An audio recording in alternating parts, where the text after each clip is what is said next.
Sasuke was half asleep when he heard voices. He sat up on his cot in his small cell so he could better hear what was going on. Damn it. I want to see him. Sasuke guessed that was Naruto's voice.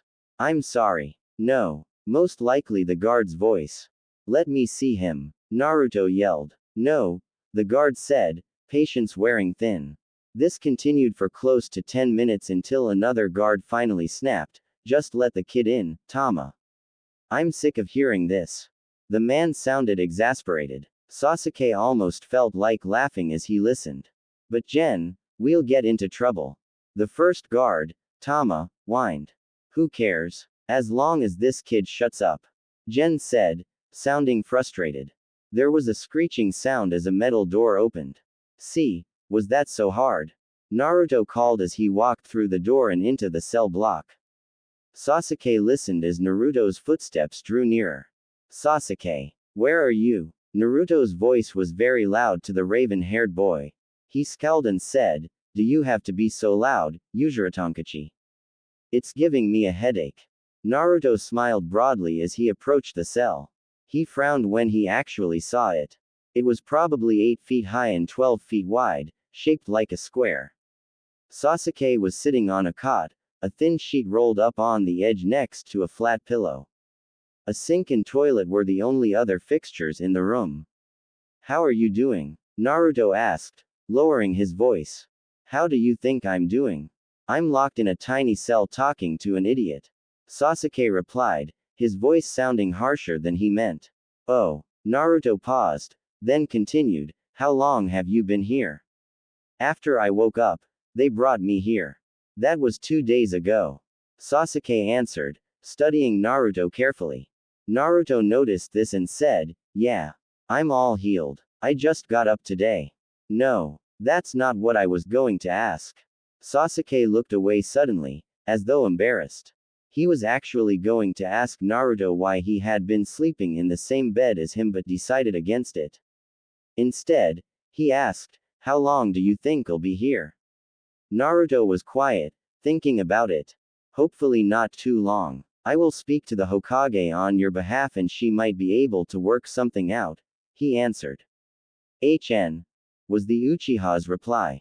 It was quiet for a while, neither boy knowing what to say to the other.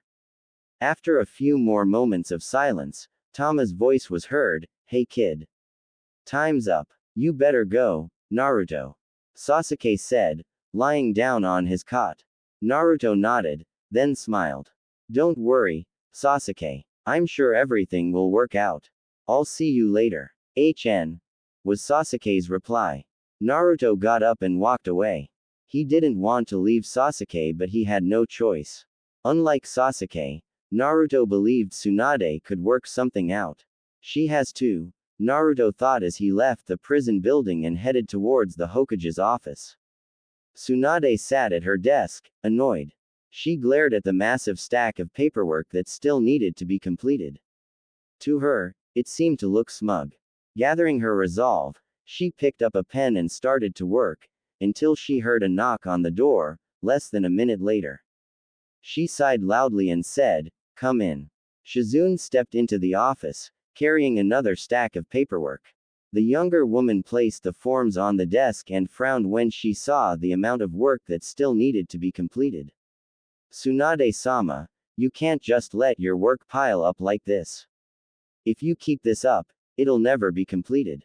Tsunade groaned, yeah, don't remind me. Is that all? Shizune nodded and walked toward the door, but stopped at the threshold.